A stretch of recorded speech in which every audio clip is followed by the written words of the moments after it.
All right, and welcome back to another episode of Who's Lifting Today. I am here with Lizzie. Lizzie is a fitness and nutrition coach, helping you simplify your workouts and nutrition so you can stay consistent and feel healthy and strong. Main place you can find her is at Lift with Lizzie on Instagram. And most importantly for this conversation, Lizzie is a mom. Lizzie, thank you so much for being on the podcast. We appreciate it. Thank you so much for having me, Mark. I'm super excited to be here. I am too. Thanks for also for the rescheduling and we figured it out. So I'm happy. Yeah, thank you for your patience with that. I appreciate that. I know your life is a little crazy. So I think the first question that we should ask before we try to get moms lifting weights is why should they lift weights? Why is this the way? Yeah. So the answer that always comes to my head with this question is that as moms, we need to be lifting at least as heavy as our children in order to be functional in our lives, right? I know a lot of women, especially at first, are nervous to pick up heavy weights. And it's oh my gosh, I don't want to get bulky, or is that too much? Am I going to hurt myself? And then they'll go home and they'll be lifting their 35-pound, 45-pound kid, throwing them up on their bed and, playing with them. And it's you can lift, you're stronger than you think you are. And again, to be functional in life, to be carrying those car seats around, to be picking your toddler up, all of those things, it's just super important to have a solid strength base. Yeah, when we talk about functional training, which I know is it's thrown around a lot, who knows what it means at this point, but functional training, we're talking about being able to pick up your kid and move them around, especially when they're younger, this is clearly a benefit. We were talking about how does training affect your life? I think that's absolutely matters as well. What would you think on top of that? So there's a lot of options. People can do yoga, they can do Pilates, Zumba classes, HIIT classes, things like that. Would you recommend lifting weights over those activities, or what would be the reason that they would lift weights instead of those activities, other than just being able to lift your kid? Yeah. So yoga, Pilates, all of those things are great. And I think if you enjoy those activities, by all means do them. But they don't necessarily include a lot of strength in terms of progressively overloading and doing more over time, right? In yoga, we're not using weights. In Pilates, maybe there's some element of strength training, but it's a lot of body weight stuff, things like that. And when you get, dumbbells in your hands, or even resistance bands or barbells or whatever the equipment that you're using, you're able to progress with those things over time. And again, kind of break through a plateau that you might end up hitting with something like yoga or Pilates, if that makes sense. Yeah, no, that absolutely does. There's unique benefits of strength training beyond those that it's just hard to replicate through other exercises. So that absolutely makes sense. Yeah. Now, the one question that I think I get a lot is that, even if they're convinced to strength train, time is a big factor, especially if you have young kids. How old is your kid again? Yeah, my daughter's 6. Yeah. So your daughter's 6. Yeah. So you've had to figure it out for sure. Trying to figure out scheduling and everything, especially when she was a baby, it was quite difficult. I actually ended up taking almost 3 years off of strength training after I had her. And that was one of the big reasons is I just couldn't figure out how to do it. And I think in retrospect, if I had some support, if I had maybe a coach or a friend or some sort of accountability to sort of figure out what that would look like at that point in my life, I think I could have done it.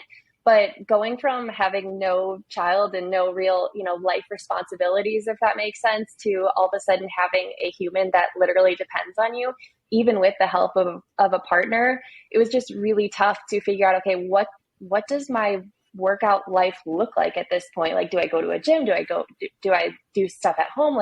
When do I do it? It was just super, super tricky. So I absolutely understand when moms have that struggle.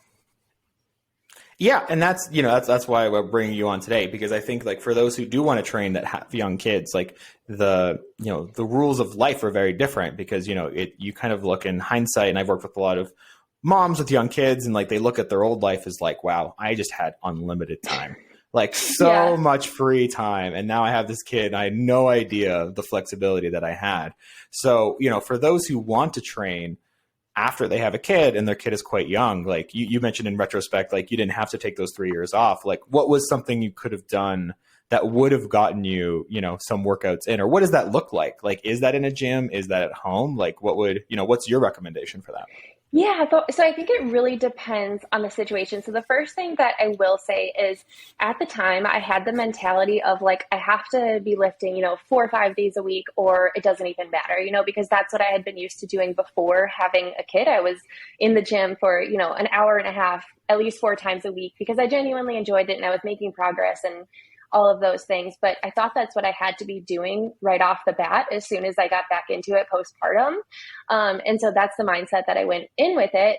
And then I was like, oh my gosh, I can't do this. So, might as well not do it at all. So again, going back, I think I would have just told myself, and this is actually what I ended up doing again almost 3 years later, but is just starting and starting small. So I remember specifically, like I told myself, okay, I'm just going to lift 1 day a week. And again, that seemed like so small compared to what I'd been doing before having a child. But I said, okay, I'm just going to do 1 time a week. And then 1 time a week became 2 times a week became 3, and so on. Because at the beginning, again, going from not having that in your schedule at all to all of a sudden carving out 4 times a week to lift for however much time is really, really tricky. It was much more manageable to say, okay, I'm just going to go once a week.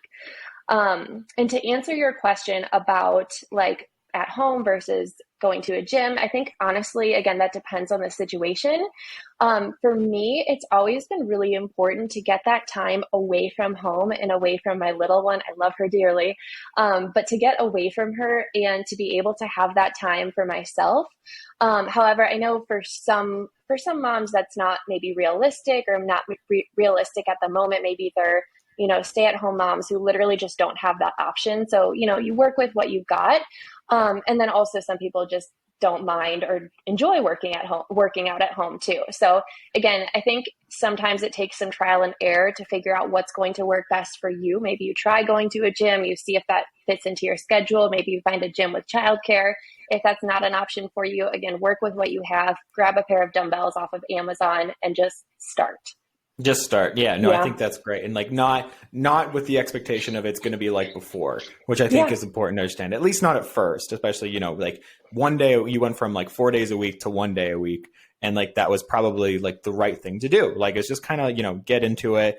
And I definitely like what you mentioned about the childcare as well, is where there are gyms now that have like some kind of childcare where they'll watch for your kid over like, I think it's like 45 minutes, an hour and a half, depending on like what the gym is. And that's pretty useful as well, because you don't have to worry about like, okay, where's my kid during this time? And then Yeah. you kind of get like, like you said, love your kid dearly, but it is nice to have like a little bit of a break, which I think is why like getting back into training is helpful, because being a parent to a young kid is stressful. Now for you, what you mentioned is like, and I don't have kids, full disclosure, anyone who's listening. So I'm learning a lot here. When would you say is like the age of the kid where it starts to become easier? I have to imagine like birth to 2 to 3 years is probably going to be pretty tough because they're so reliant on you. Is there like an age where you're like, you know what, if you get your kid to like 4, like it gets better because they become more like independent? Like, I'm not trying to like say what the numbers are. Like, Yeah. what's been your experience? Because your daughter's 6. Have you noticed it's gotten easier, or has it just been like the same kind of struggle? I think the struggle evolves in different ways, but I guess in general, I would say like when they can talk and communicate with you, like at least to some extent, maybe they're not doing full sentences, but you can kind of get an idea of how they're feeling or, kind of what's going on. I think it gets easier at that point because again, for example, if you are leaving them in the childcare at the gym and it's a, 4-month-old baby, they're not going to be able to tell you what happened during that time or if they enjoyed the childcare workers might be able to say, oh, she was happy, she was playing with the toys, whatever, but you're not really going to know. And that can be stressful in and of itself. Again, I've seen moms and families be super successful with that and that works well for them. But I do think in general, when the child is able to communicate with you and talk to you, and you're also able to explain to them like, hey, mom's going to go do this workout. Like this is, I'm taking care of my body and we're doing exercise because that's what's, going to help me feel my best. And I'm going to be able to play with you even more if I do this. And they can kind of get a grasp on that. Okay, I understand why mom's doing this.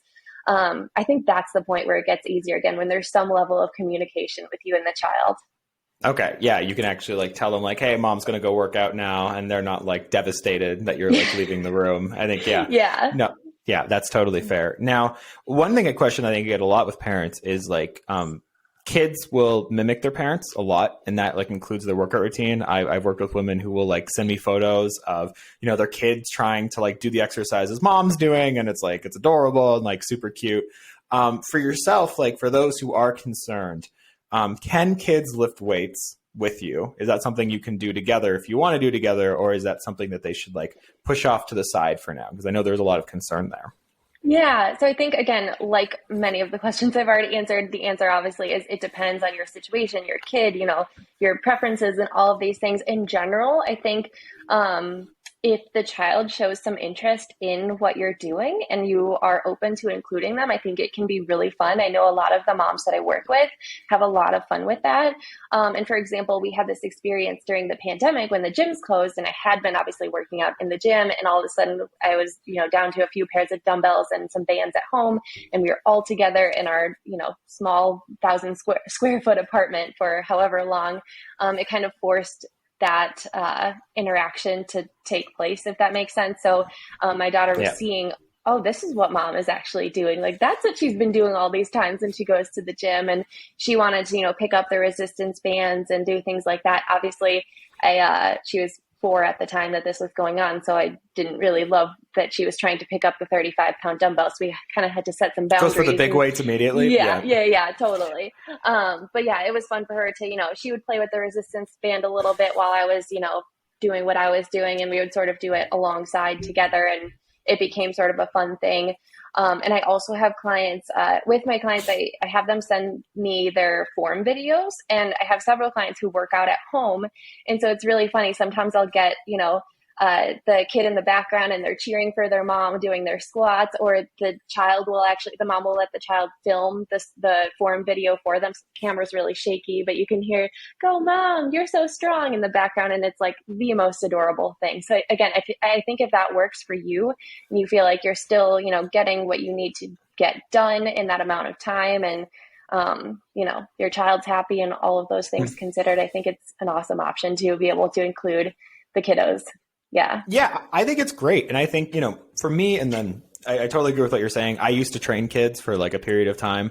I always tell people, like, my youngest client ever was either 7 or 8 years old. And, you know, what's cool is that, like, especially for like the moms and their daughters, is that like this daughter grows up knowing that like women lift weights, women can be strong, and they learn that like a very early age, which is awesome. And so like, it's just part of their life. It's not, because I think for a lot of people, especially for a lot of women who get into training, like lifting weights is one of these things that you figure out later in life that you could do, but growing up, it's not necessarily like pushed towards them. But like these young kids, like they're going to be like, my mom's lifted weights is like, as far as I can remember, like she's super strong. Like, of course, like the women can do this. So I think it's like a cool example that you can like set for your kid. I think that's awesome. And lift, for those who are concerned, like kids can lift heavy, proportionate to like their own strength is like the caveat. Like when I say heavy, I mean like heavy for them. And then kids can, you know, it doesn't stunt their growth. It's not like unsafe. It's like we have a good amount of studies now that's like lifting with kids is like, it's at the same risk as putting them in like any regular sport, as kind of an example. And that's like, it's not any, you know, and I think there's like a lot of benefit to it. And so like, I know when I have kids, I'm definitely going to get them to lift weights for sure. That's like definitely going to be something that happens, which will be super fun. Now, if they want to train at home, maybe they want to train at home just for like the convenience factor of it. I think a lot of people are moving that direction.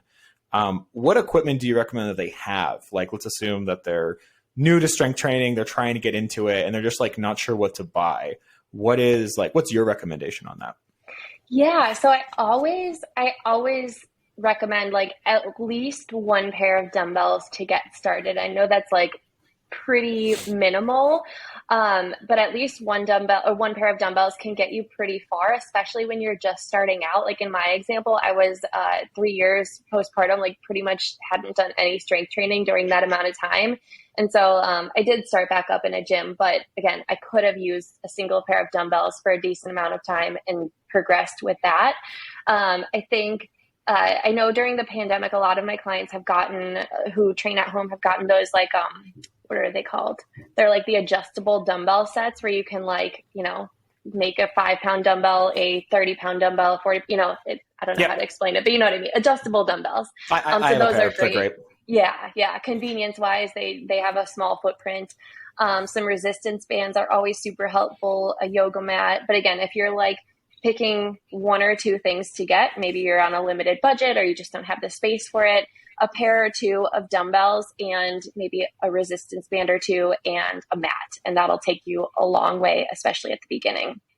Yeah, I totally agree. And I like what you mentioned about like the adjustable dumbbells as well. I think if you are planning on never going back to a gym or for a long period of time, I find that that's the one I end up recommending over and over again.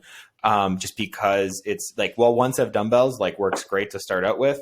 Eventually you get to the point where your lower body strength is just going to be way more than your upper body strength. And that's just like, people squat more than they dumbbell press. Like which is fine. Like that's just like part of, training. And that the adjustable dumbbell allows them to be like, okay, I'm not like, it's not going to be like too light for my legs, but too heavy for my upper body. And so I think for those who like, I'm staying home to train forever, which, for a lot of people, I think is like the right option. I'm personally doing that right now. I've like, made myself like a nice little home gym.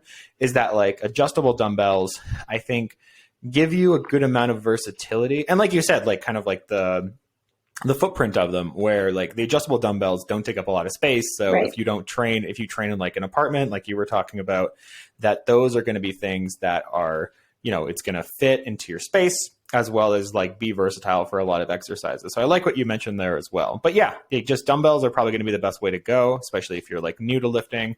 And then like as you get more into your strength training journey, there's kind of other conversations that can have. If you want to get your first pull up, you're going to need a pull up bar, stuff like that. So yeah, that totally makes sense as well. What is like a number one tip? Because you mentioned you took 3 years off. What would have gotten you into strength training? You mentioned a coach, but what would have gotten you into strength training quicker after that period of time? Yeah, I think the other huge thing about it for me was that, and I think this isn't talked about enough, honestly, is that my body was so different than it had been pre-child. Like the physical changes that you go through, obviously you grow an entire human, like your abdomen literally, the muscles changes. get stretched out. Yeah. There's different things that women can deal with, and there's just a lot of changes. So anyway,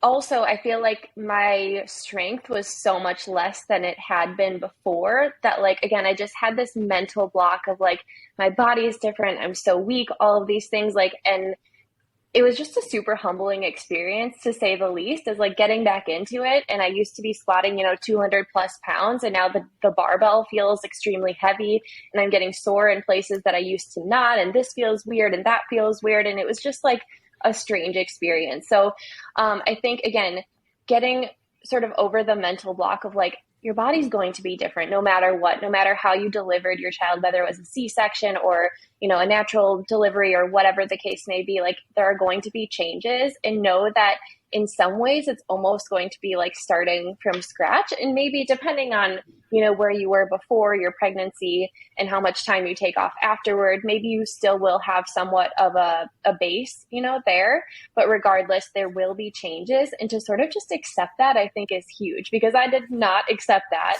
for a long time. And I think that's honestly one of the main reasons that, I took so much time off, is because I just couldn't get over that mental block. And I just wanted to be back where I was and feel the way I did before right away. And it just wasn't realistic. It just didn't happen. Yeah. You can't go back to, deadlifting or squatting 200 pounds, like right out of the gate, unfortunately. Yeah.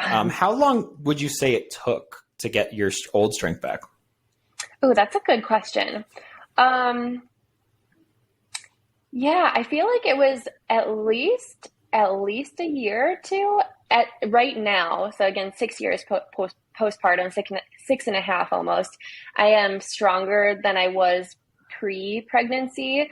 But that obviously did not happen overnight. I've been back into lifting for about 3.5 years now. And I would say the first like year and a half back into it, that's when I made the most progress in terms of getting back to where I was before. And so again, I was thinking, and just a side note about all of this, I was a fitness professional during this entire time. I was training clients in person. I was teaching group exercise classes. So like, I know a lot of women think, oh, I don't have any experience, or I'm at this point or whatever. And that's why I'm not where I want to be yet. I had the education, like I had everything that I needed, and I still had that hard of a time. So anyway, yeah, it just took a long time. It really did. And I wanted to be back where I was way sooner than what actually happened. And I think I just needed to be a lot more patient than I was. But yeah, again, here we are 6.5 years later, and I'm more strong and stable than I ever have been before. And it's great. It just takes time, really. Which Time is and awesome. patience. Yeah. Be patient about it. Make sure that you're like understanding, you're right. Like something, a lot happened. Your body changed, and that's fine. I think that's like a good message to have as well, because I think there's a lot of messaging out there that talks about like getting your old body back. I know there's like, unfortunately, a lot of messaging that exists there, and like we should just acknowledge like, hey, you just had a kid, you went through a lot, like your body changed, but that's like expected and okay, and that like you will get your strength back, but like it's just going to take some patience and time, and training is not going to look like what it used to be, but that doesn't mean that it's worse or that you won't get the results back that you had before. I think that's a good message to like leave off at. So people can find you on Instagram at Lift with Lizzie. Is that the best place to reach out if anybody has any questions or like wants to share their own story with you? Yes, totally. And I would love to hear from you guys. I absolutely love having conversations in the DMs about these types of topics, because I know a lot of people don't have those people in their life that get it, or, understand where they're going, what they're going through, or kind of where they are in life. Just kind of, again, a super quick side note. I was relatively young when I had my daughter, and the rest of the people around me, like my friends at the time, were not moms, and just, again, Mm. didn't really get it. So again, if you're feeling like you don't really have those people around, I'd be so happy to chat with you on Instagram and the DMs. I'm always hanging out there. And yes, that is definitely the best place to find me. Okay, great. Lizzie, thank you so much for being on the podcast. We appreciate your time. Thank you so much for having me. This is super fun. All right. And thank you for listening to another episode of Who's Lifting Today?